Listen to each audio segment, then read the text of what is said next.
سنا ہے نا آپ نے، اللہ نے ہم سے مخاطب ہو کر خود فرمایا ہے کہ جو مجھ سے جیسا گمان رکھے گا مجھے ویسا ہی پائے گا۔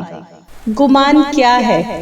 یقین کی انتہا، جہاں آ کر آپ کو لگے کہ سب کچھ ختم ہو گیا، وہیں آپ کا یہ نیک گمان ہو کہ نہیں، اللہ ہے میرے ساتھ، ہر لمحہ، ہر قدم، ہر جگہ، ہر وقت، ہر حال میں میرے ساتھ ہے۔ میرے ہر مسئلے کا حل اسی کے پاس ہے، وہی مجھے ان مشکلوں سے نکالے گا۔ وہ آزما رہا ہے مگر ساتھ کبھی نہیں چھوڑتا، چاہے جتنے بھی سخت حالات کیوں نہ ہوں، چاہے تم سے سب کچھ چھین لیا جائے، چاہے تمہیں کوئی اپنا نظر نہ آئے، تب بھی تمہارا یہ نیک گمان ہو کہ اللہ میرے ساتھ ہے، اور زندگی کے ہر موڑ پر، ہر سوچ میں، ہر فیصلے میں اللہ رب العزت کو شامل کرنا ہے۔ آپ کا اللہ سے نیک گمان ہوگا تو اس کا نتیجہ بہترین ہوگا۔